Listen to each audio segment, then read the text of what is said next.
Olá, pessoal, caros alunos, caras alunas. Estamos aqui para nossa primeira aula online, né? Vocês são a turma mais atrasada, porque semana passada tivemos a última aula presencial. Então, mas vocês já devem ter tido outras aulas. E assim, é uma experiência nova para mim, com certeza para vocês também. Eu estou apanhando bastante para aprender a lidar com essa tecnologia, mas agora já estou me sentindo mais à vontade. Antes da gente ter a aula teórica sobre o que a gente vai ver hoje, que é fundamentos teóricos de grupo, né? Eu coloquei um pequeno vídeo para vocês verem e aí a gente discutiu um pouco em cima de conceito de grupo, qual a importância do grupo. Então, a gente vai colocar esse vídeo. Deixa eu passar aqui para a próxima. É aqui, mas eu acho que... Não sei se eu ponho...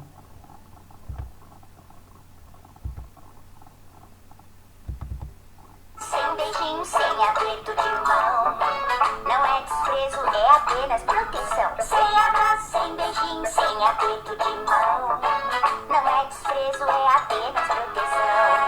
Por isso eu digo, a gente tem que se cuidar, pra não deixar essa gripe se espalhar, viu?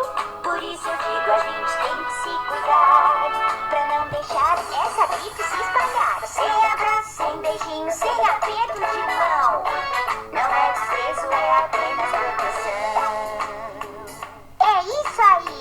Cuide bem de você e ensine a sua turminha a se cuidar também. Sem abraço, sem beijinho, sem aperto de mão. Não é desprezo, é apenas proteção. Sem abraço, sem beijinho, sem aperto de mão. Não é desprezo, é apenas proteção. Então, bem legal, né? Bem bonitinho. Assim, o Maurício de Souza é uma pessoa que aproveita cada momento da nossa história, da nossa vida, para fazer os seus desenhos animados e mandar a mensagem. Então, eu peguei essa turma da Mônica, porque é primeiro que é uma turma, depois a gente vai estudar o que é turma, né? Que são esses grupos que se formam espontaneamente. Mas é um grupo, né? Então, assim, dentro do grupo, os personagens todos que tem e esse grupo formando essa unidade, né? Então, vocês veem que todos pensam e agem de acordo com uma filosofia, tem em comum, a gente pode até falar que é o campo grupal, né? Tem em comum essa ideologia ou esse objetivo, né? Então, assim, dá para a gente pensar bastante em termos de grupo a partir desse vídeo e a partir do próprio A Turma da Mônica. Só para dar uma relaxada, para a gente poder começar a partir de uma coisa mais lúdica, mais gostosa. Então, hoje a gente vai falar de fundamentos teóricos de grupo. Continua sendo o livro do Zimmermann, né? Como trabalhamos com grupos, que vai ser o livro que eu tomo como base. O Zimmermann é uma referência em termos de grupo. E a gente já viu no capítulo 1 que eram os teóricos, né? Os primeiros teóricos. E agora a gente vai ver um pouco sobre os fundamentos teóricos. Vai começar algumas teorias, algumas questões que a gente vai colocar e aos poucos a gente vai ampliando. Então, começando daqui, falar em termos de modalidade grupal, quer dizer, que são várias formas possíveis de oferecer atendimento a grupo. Então, quer dizer, cada vez mais existem modalidades grupais, né? Mais possibilidades de trabalhar em grupo, né? Sempre novas ideias, novas possibilidades. Atualmente, nessa época do corona, nós estamos fazendo muitos trabalhos em grupo, à distância, né? Esse Zoom, que é uma técnica usada, uma ferramenta usada e que eu vou tentar usar também. Então são modalidades que agora, com essa necessidade de ser, os trabalhos serem à distância, estão sendo muito requisitados, mas há algum tempo já que o trabalho em grupo é uma referência, né, no atendimento do psicólogo, no atendimento do médico, do serviço público e outros. Deixa eu ir aqui para o próximo, peraí. Não, vamos voltar. Então, assim, né, todas as áreas que pode atuar na área jurídica, né, grupos que são feitos atualmente, estão fazendo grupos de mediação, grupos de para reconciliação, né, assim, essa área mais jurídica, né, junto com a psicologia, né, além do advogado, o juiz e o psicólogo que trabalham, né, nessa área. Na clínica, como já falei, muitas técnicas, muitas abordagens. Na escola, né, se trabalha muito com grupos na escola, grupos operativos, que vocês vão aprender o que são esses grupos que a gente faz para estudo, né, ensino-aprendizagem, né, você dá um tema, que é muito o que a gente faz em aula. Tem um tema que foi lido, que foi discutido, e que aí é discutido em grupo e é apresentadas as conclusões ou as reflexões que se tiram.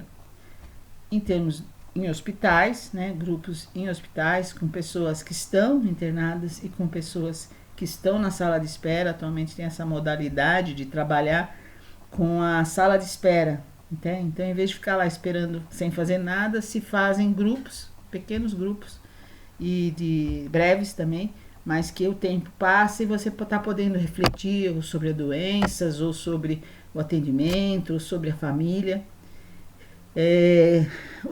Organizacional, né, que são os grupos que se trabalha na organização, vários tipos de grupos, tem atualmente muito trabalho na própria empresa, né, grupos que são feitos na própria empresa, como tem também os grupos de fim de semana, que são aquelas oficinas que são feitas, são oficinas intensivas, né, então, por exemplo, uma área da organização está com problema, então é feito um workshop fora da empresa, né, num fim de semana, num lugar que seja neutro, em que vão ser trabalhadas as questões que estão acontecendo na empresa. E aí, depois, quando que acabou o workshop e tal, você volta para a empresa com essas novas descobertas, com esse novo jeito de pensar, com essa nova visão. E comunitária também, né? Vários grupos comunitários de trabalho, de prevenção, de reflexão. E também a gente pode falar aqui da terapia comunitária, que eu trabalho muito com essa terapia, que é uma terapia que foi criada pelo Dr. Adalberto Barreto, um brasileiro, e é reconhecida mundialmente como uma terapia que funciona muito bem, independente de número de pessoas na comunidade.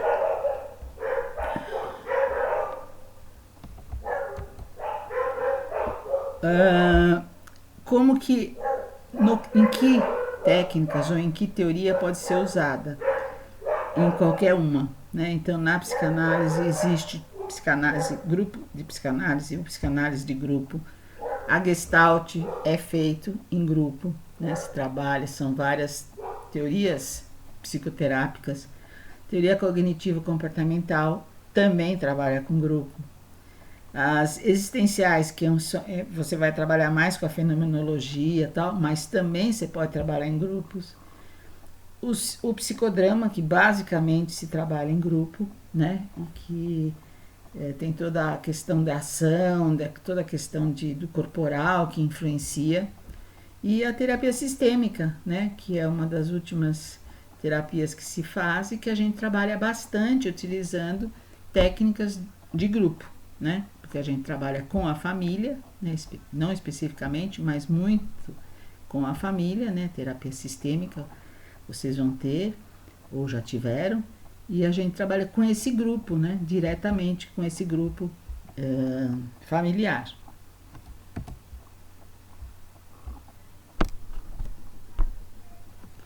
Bom, então vamos começar a falar um pouco da classificação dos grupos. Né? A gente, quando fala de grupo, é grupo pequeno, é grupo grande. Então, algumas classificações que são mais usadas. Né? Então, quanto à forma, a aparência externa. Então, tem os grupos homogêneos e os grupos heterogêneos. Pela própria palavra homo, quer dizer o quê? Igual. Hétero quer dizer o quê? Diferente, né? Então, homogêneos são grupos em que as pessoas possuem ou uma mesma doença, ou uma mesma patologia, ou um mesmo objetivo. Pode ser o mesmo sexo, então é um grupo de mulheres, é um grupo de crianças, é um grupo de portadores de câncer, é um grupo para hipertensos. Então, nesse sentido que se chama um grupo homogêneo. Então, o objetivo em comum, ou o que mobiliza, o que une as pessoas no grupo é que é igual. Então, isso precisa ficar claro. Homogêneo não é que as pessoas têm a mesma ideia. Não, são pessoas que têm problemas de obesidade. Então, esse é um grupo homogêneo. Mulheres que perderam seus filhos, um grupo homogêneo. Grávidas, um grupo homogêneo. Certo? Deu para entender isso. E o heterogêneo são grupos que têm formação que não é homogênea. Então, pode ser grupos de homens com mais de 30 anos. Então, nesse grupo que vem homens com mais de 30 anos, vão vir vários problemas, várias situações e que se vai trabalhar. Pensando agora aqui, será que esse grupo é um grupo homogêneo ou é um grupo heterogêneo? Talvez um grupo heterogêneo seria melhor dar um exemplo de um grupo que é isto, né? Pessoas, aberto a pessoas que queiram, vamos dizer, aberto a pessoas que queiram refletir sobre o coronavírus. Então, um grupo de reflexão. Aí vem quem quiser. No grupo homogêneo, você pode também trabalhar com artistas. Então, não pode ser pessoa que não é artista. Professores. E no heterogêneo pode ser a profissão variada. Quem não tem nenhuma especificidade da profissão. O que vai ligar essas pessoas no grupo é o objetivo que tem o grupo, certo? Bom, os grupos podem ser abertos, então são grupos que não têm número, o aberto pode ser o número de pessoas, pode ser aberto por tempo que vai funcionar, pode ser aberto por entrar e sair do grupo, então não é um grupo que você pode entrar em qualquer reunião.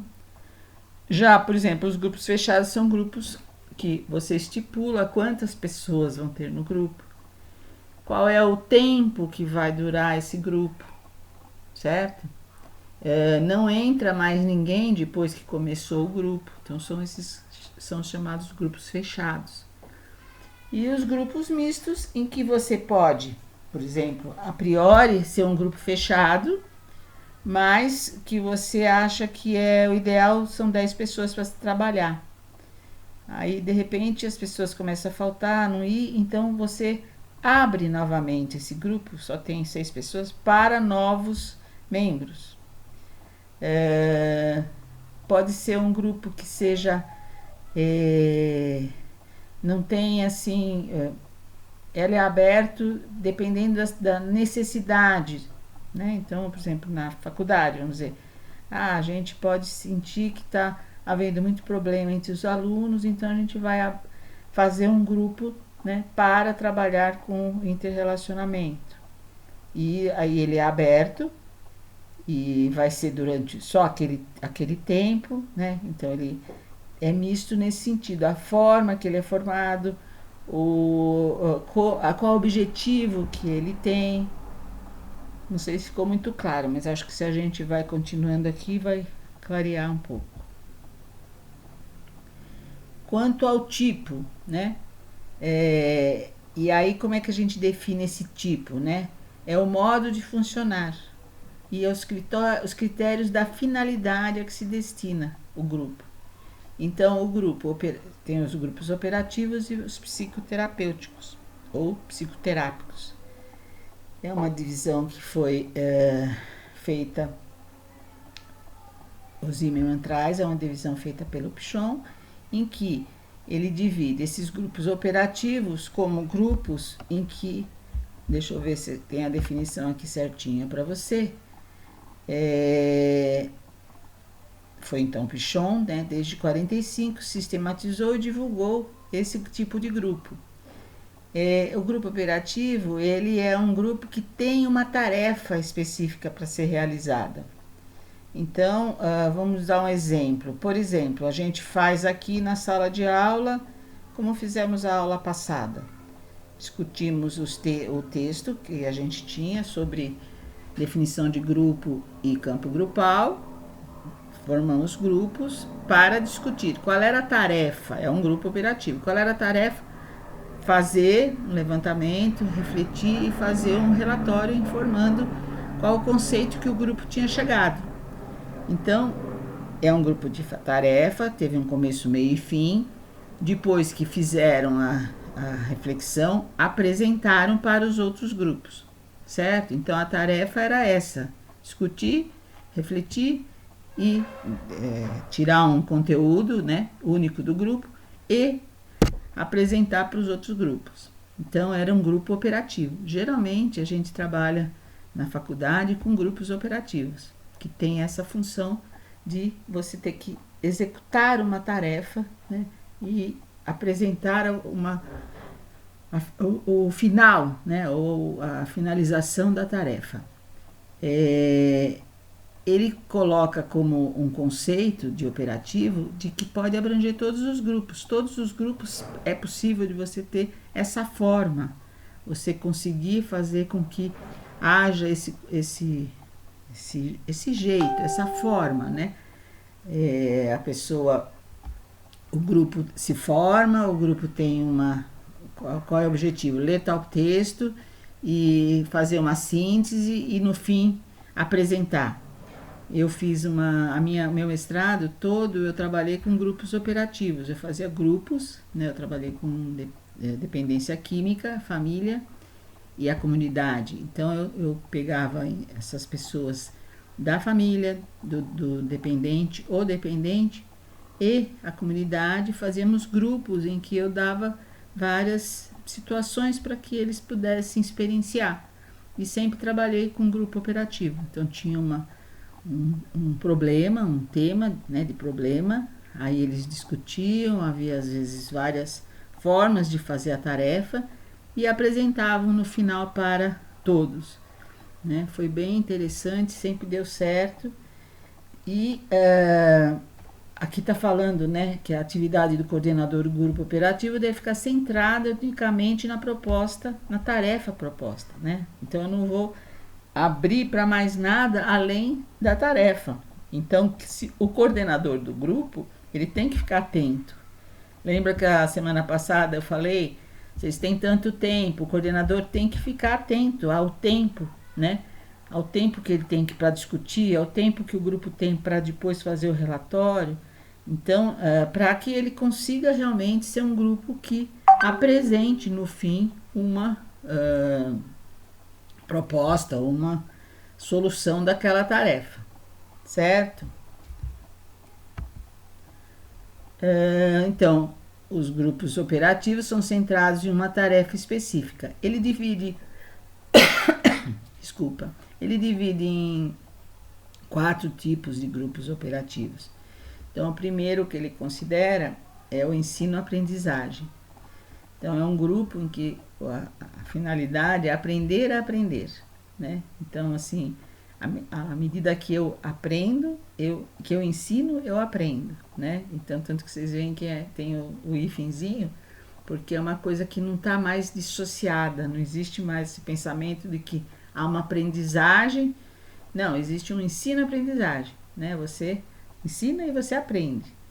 E tem vários modelos. Então, começou os grupos T, que eram os Training Group, começou nos Estados Unidos, e que as pessoas eram treinadas, né, a terem atitudes para desempenhar dentro de um grupo, e depois se começou a ter grupos que treinavam para outros aprendizados, e isso se generalizou muito.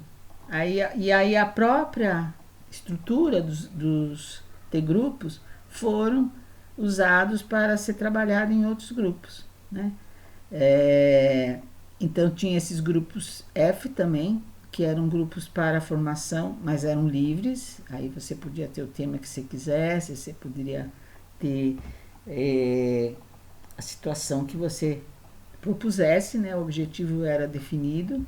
Esses grupos Bellington, que é um psicanalista inglês, que treinava os psiquiatras a serem empáticos. Então, é uma coisa que começou já naquele tempo a se perceber que havia uma necessidade dos psiquiatras serem mais empáticos com as pessoas do grupo. E eles tiveram que ter esse treinamento porque não existia esse jeito de lidar com o grupo de uma maneira que você fosse acolhedor, que você tivesse uma escuta respeitosa, né? E os grupos de reflexão, que são esses grupos que a gente trabalha muito, né? Quando você vai numa comunidade, quando você propõe uma discussão sobre temas do dia a dia, né? Então vamos pensar sobre questão de gênero, vamos pensar sobre a violência doméstica, vamos pensar e refletir, né? Sobre gravidez precoce. Então são temas que são da realidade da comunidade, da realidade do grupo, e são propostos para reflexão. Esses temas, eles podem ser propostos pelo coordenador ou eles podem ser levantados a partir do próprio grupo. Claro que se você consegue trabalhar com os temas que o próprio grupo levantou, que o próprio grupo tem interesse, o resultado é bem melhor. As pessoas ficam mais interessadas, as pessoas participam mais, porque a gente vai ver depois todas as dificuldades que existem na participação das pessoas no grupo, né? A gente depende dessa participação. E não é o coordenador que vai fazer, né, acontecer, mas sim ele facilita para que o grupo possa fazer a reflexão, possa falar, possa ter essa liberdade, ter essa confiança dentro da proposta. Então esse é o primeiro grupo que a gente viu, operativo, ensino-aprendizagem. Existem os grupos institucionais, que são grupos com pessoas da mesma instituição, e a tentativa é de formar uma ideologia comum, né? Da própria empresa, e que tenha uma formação humanística. Nas organizações se destina a aumentar o rendimento da produção, por exemplo, através de um clima de harmonia entre os funcionários. Se a equipe não está trabalhando com harmonia, no sentido de que eu posso ouvir o que o outro fala, eu posso acatar o que o outro diz, eu posso conversar numa maneira harmoniosa, né, sem violência, não tem condições de trabalho. Então se percebeu que era importante fazer isso. Há a possibilidade de fazer esses grupos na própria instituição, enquanto, vamos dizer, uma coisa mais cotidiana, né? Se planejar uma vez por semana, fazer um grupo de reflexão, um grupo que se pense como que estamos, como que o grupo está, ou fazer grupos que são oficinas, que são feitas no fim de semana, né? A empresa contrata um lugar, reserva um lugar em que as pessoas vão, e tem alguém, uma equipe que vai fazer esse trabalho visando resolver problemas de comunicação, problemas interpessoais da equipe. Então, aí só iria as pessoas daquele departamento ou daquela instituição, e se trabalharia voltada para relacionamento interpessoal dentro da instituição, certo?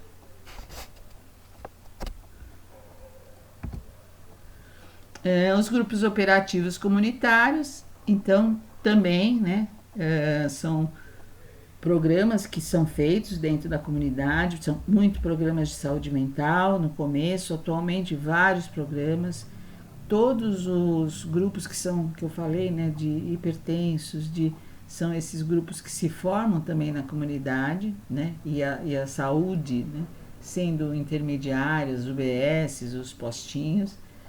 E a gente tem que pensar, lembrar dessa definição de saúde que a Organização Mundial de Saúde atualmente adota, que é um completo bem-estar físico, psíquico e social. Então, não é mais saúde não é definido como não estar doente. É uma coisa bem mais ampla, né? A saúde atualmente. Você tem que pensar no bem-estar físico, psíquico e social. O relacional está muito influenciado aí, tem um grande peso. Então, claro que com essa visão de saúde que a organização propõe, a utilização das técnicas grupais tem tudo a ver, né? Aqui eu queria só ressaltar a terapia comunitária, que inclusive na época que o Zimmermann fez o livro, acho que não existia, porque ele nem cita, e atualmente existe como uma técnica que é especificamente feita para a comunidade, foi feita pelo Dr. Adalberto Barreto, que vocês, alguns até já participaram, eu fiz na primeiro dia de aula como uma recepção para os alunos, não sei se vocês participaram, mas em que você trabalha dentro da comunidade, sem restrição de número de pessoas, sem nenhuma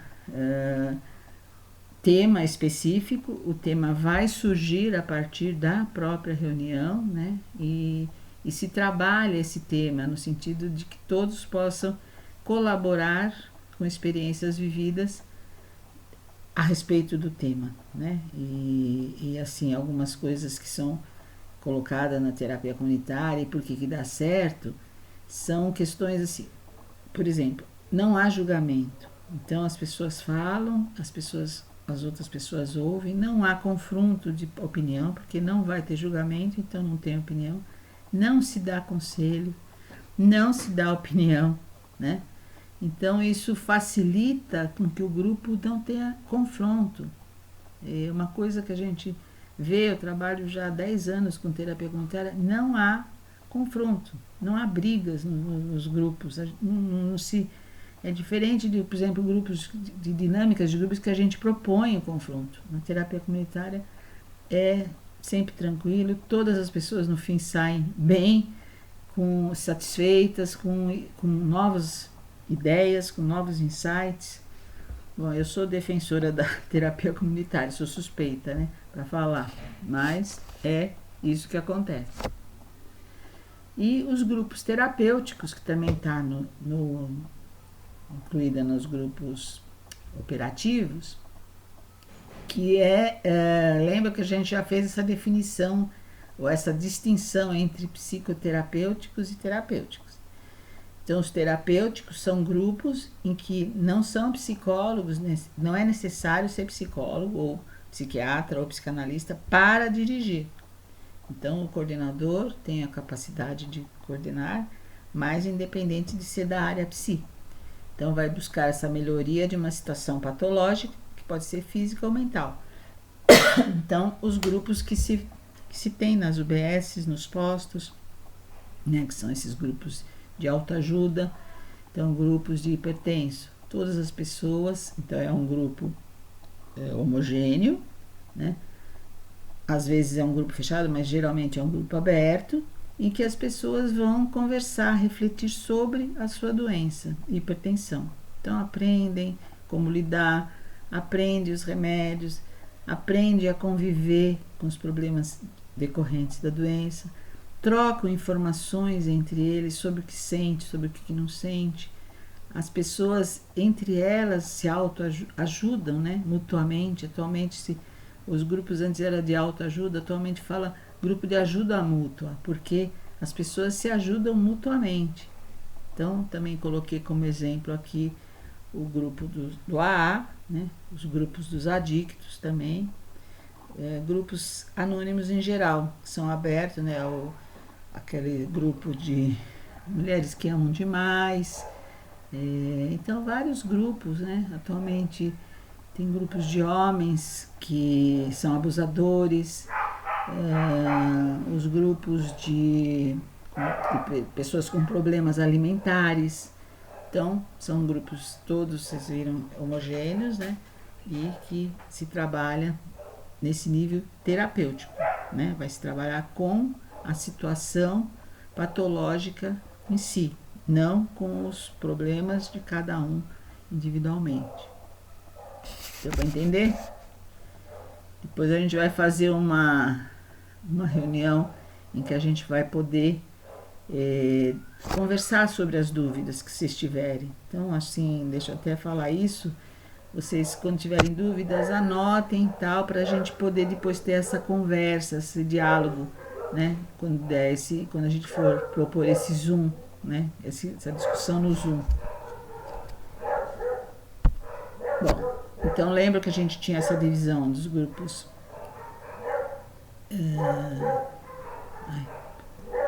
Esqueci. Os grupos operativos e os grupos psicoterápicos. Desculpa, tô nervosa. Bom, então os grupos psicoterápicos, vamos começar aqui do objetivo que eles têm, né? Isso. O objetivo então visam a conquista de algum insight, que pode ser de natureza inconsciente, tanto do indivíduo como do grupo, visam o autoconhecimento e visam a ampliação da consciência.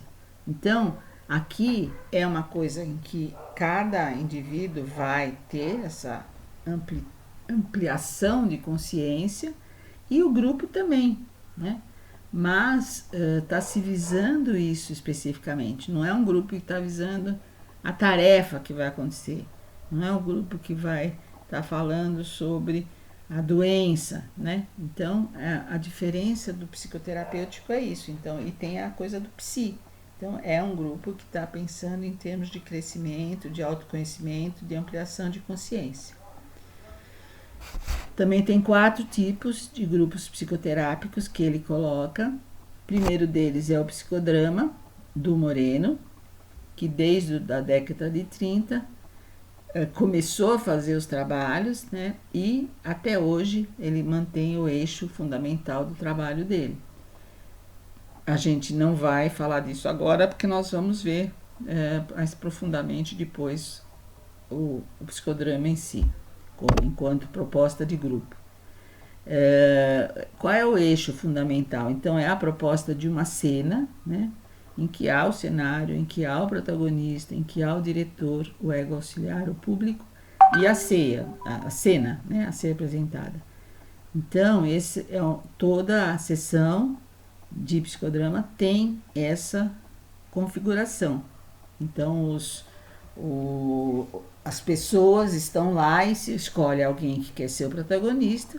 Esse protagonista vai montar a cena, vai montar todo o cenário do que aconteceu. Ele é o protagonista. Geralmente, o protagonista é o que vai montar a cena, é o que vai dar ação para a cena, porque ele que viveu essa cena. O diretor é o terapeuta, o ego auxiliar pode ser um outro terapeuta que atue junto, ou pode ser alguém que está fazendo esse papel. E o público são as outras pessoas do grupo terapêutico, né? Do grupo psicoterapêutico. E o desenvolvimento que vai acontecer é a partir da direção do diretor e do ego auxiliar ajudando, que é o terapeuta e o coterapeuta, por exemplo. O Moreno, ele começa a fazer só essas sedas, essas coisas, mas ele desenvolve toda uma teoria a respeito, né? Então, ele fala sobre a teoria dos papéis, ele faz toda uma reconstituição dos estágios primitivos, evolutivos do indivíduo, em que ele vai falar, e aí ele usa esses estágios para as atividades que ele propõe, né? Então, ele é uma pessoa que ele fez uma teoria, ele elaborou uma teoria nova. Deixa eu ver aqui. Então, por exemplo, ele pega a primeira etapa do desenvolvimento da criança, por exemplo, né? Que é quando a criança começa a diferenciar o eu e, né, eu e o outro, certo? Quando ela começa com 3 anos, que ela começa a saber que eu sou aqui e o papai é lá, né? Não é indiferenciado. Então, aí ele pega isso e ele usa como uma técnica que se chama do duplo, né? Então, aconteceu comigo isso, o outro aconteceu isso, e eu posso separar que eu não sou o outro. A técnica do espelho também. né? Quando a pessoa começa a perceber, a criança, né? Que o outro é diferente, ou que eu posso. Deixa eu dar um exemplo para vocês. Na técnica do espelho, tem uma cena que eu contei. Então eu conto que eu briguei hoje de manhã com meu marido na hora do café, porque ele falou uma grosseria para mim, e eu respondi também, estava mal-humorada, e aí eu conto a história como foi. E nessa hora, o terapeuta, que é o diretor, fala: bom, tá bom, vamos colocar aqui, sai você, né, o protagonista, e vamos colocar uma pessoa no teu lugar, e se repete a cena. E essa pessoa que era a protagonista, ela vai ver aquela cena como se fosse num espelho. E nessa hora ela pode ver coisas que ela não percebeu que ela fez. Então a técnica de espelho é muito forte por isso, porque você vê, né, na situação você não percebe que você fez isso, que você falou desse jeito, que você gritou, que você foi agressivo. E no espelho, a pessoa que está fazendo a tua vez lá, ela vai te mostrar e você se enxerga. E uma outra técnica que é usada muito no psicodrama, que a gente usa muito, fora em casal, a gente usa muito a inversão de papéis, né? Então, se eu estou numa sessão em que está vendo uma discussão entre o marido e a mulher, e o marido fala alguma coisa para essa mulher, e ela fica chocada, e ela responde agressivamente. Eu posso, como diretor, antes dela responder, eu falar: parou a cena, vamos fazer uma inversão aqui. Então agora você, marido, você vai ser a mulher, e você, mulher, vai ser o marido. Então essa mulher vai, com o marido, falar a mesma coisa para ele. Então ele ouve, agora ele está no papel da esposa, ele ouve aquilo que ele falou para a esposa. E aí como que isso ele percebe, como que ele sente, né? Como que acontece com ele, ouvir o que ele falou para ela. Então é muito forte essa inversão de papéis, porque às vezes você fala uma coisa gratuitamente e você não imagina o que o outro sentiu com isso, né? E nessa inversão você percebe. Então essas técnicas você pode usar no grupo.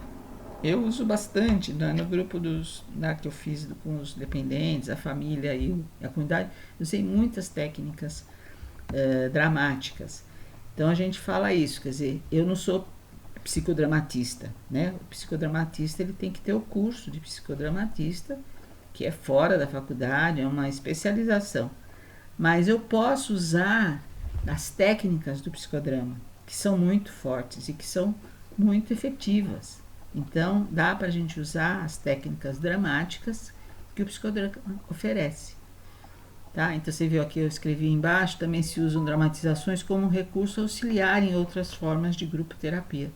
Então, é possível usar sim. A gente não precisa ser psicodramatista para fazer, por exemplo, uma inversão de papel.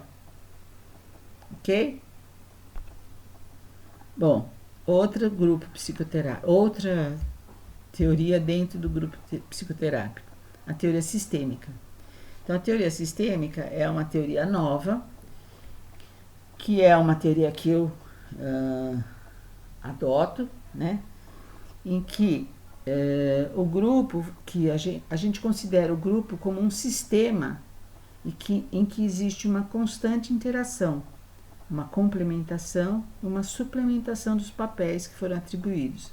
E como que é feita essa comunicação, como é que é feita essa interação, essa complementação? Pela comunicação.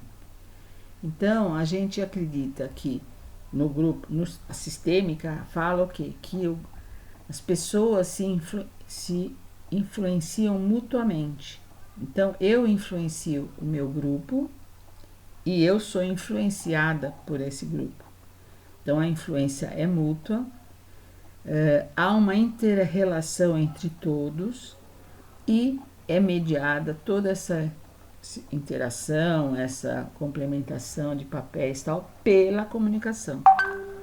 Então a gente trabalha muito com a comunicação, né, trabalha muito com inter-relações, muito com técnicas para ampliar a comunicação. A terapia de casal, a terapia familiar sistêmica usa essa teoria, certo? Bom, e a última, deixa eu ver se é a última. Não. A próxima é a terapia cognitivo-comportamental, que é uma psicoterapia também e que considera que todo indivíduo é um processador de informações, recebendo estímulos e gerando apreciações. Essa terapia visa uma reeducação consciente das concepções errôneas, é um treinamento de habilidades, uma condição de você rever suas próprias atitudes e comportamentos.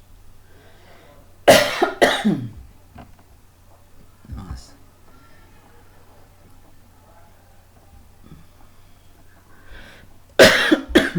Agora me deu uma tosse aqui, desculpa, eu tenho que ter uma aguinha aqui do lado. Bom, os últimos grupos psicoterápicos são os de fundamentação psicanalítica, né, que inclui os freudianos, inclui os teóricos das relações objetais, que entre eles está o Bion, o Winnicott, inclui quem trabalha com a psicologia do ego, psicologia do self e os estruturalistas. Então, são várias teorias dentro da psicanálise. Pra vocês verem como ampliou, né? Não é mais só quem é freudiano. E isso depois a gente também pode aprofundar, se vocês quiserem, algum desses grupos mais especificamente. Então, o grupo psicanalítico admite a existência de um inconsciente dinâmico e vai se trabalhar com insight, podendo visar desde uma mudança de caráter até uma simples remissão de sintomas, tanto quanto, né, uma remissão de sintomas, angústia ou crise. Então, você pode trabalhar especificamente sobre um ponto ou sobre uma coisa mais geral. Bom, como é que está atualmente as atividades com grupos, né? A gente percebe que o grupo virou uma coisa muito efetiva, e por ser tão efetiva que se trabalha tanto em grupo. A saúde trabalha grandemente em grupo, né? E fora que trabalha com grupos que são não são tão ortodoxos, né? São esses grupos, essas técnicas complementares que eles colocam agora, que se trabalha com muitas alternativas, né? Tipo grupos de dança circular, a própria terapia comunitária, né? Grupos de tai chi. Então, várias outras atividades em grupo que se ampliou muito, né? Então, toda essa parte da cultura chinesa que está sendo usada na saúde, né? Nos anos, então, houve essa expansão, também nos grupos de reflexão e autoajuda, e se aplica, né, em vários tópicos dentro da medicina e dentro da comunidade.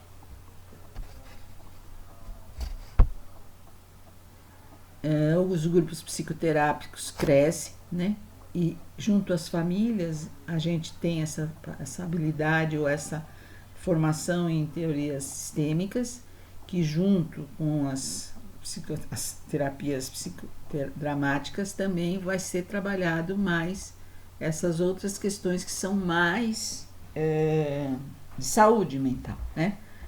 Então, também se usa bastante com depressivos, com borderline, com drogadictos, entre outros.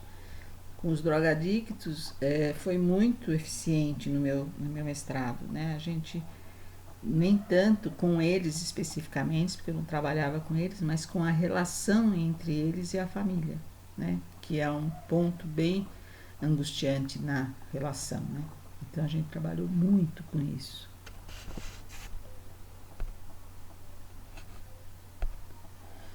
No Brasil, os grupos terapia têm se apresentado como uma excelente opção, uma vez que é possível trabalhar com mais pessoas num espaço de tempo menor. Isso eu já tinha falado para vocês, né? No começo se percebeu que era uma coisa em termos econômicos boa, porque você podia fazer essa economia, ter um profissional trabalhando com várias pessoas e em menor tempo, em termos, né, de economia, em termos políticos, mas se começou a perceber como era efetivo. E atualmente se trabalha porque tem resultado, porque é realmente uma coisa que tem eficiência e que há uma modificação das pessoas que trabalham e que são trabalhadas nos grupos. Então, aonde se pode ter atendimento de grupo? A gente já viu lá na frente: clínica, organizacional, institucional, comunitária, hospitalar, jurídica, etc. E quais as modalidades, né? Casais, família, crianças, adolescentes. Para trabalhar com diagnóstico, atualmente se faz muito diagnóstico usando grupos, né? Mesmo testes vocacionais, né? Se faz usando grupos. Treinamentos, vivências, discussão, dramatização, para trabalhar com gestantes, reabilitação, grupos de reflexão, vivências, idosos, vivências com alcoolistas, com obesos, essas situações mais vivenciais mesmo, então que são esses grupos mais homogêneos. Então, assim, não existe toda essa amplidão, né? Amplitude de possibilidades. Então, trabalhar com grupo é muito bom. E claro que à medida que você vai trabalhando, você vai adquirindo experiência e você vai se tornando um coordenador eficiente, né? Nós vamos ter uma próxima aula, não sei se é a próxima ou daqui 2 aulas, em que é ressaltada essas habilidades que o coordenador deve ter, né? Porque lógico que o grupo, para ele ter um bom andamento, depende muito da relação com o coordenador, né? O coordenador, ele vai conseguir levar esse grupo para um lugar bom, para um lugar ruim.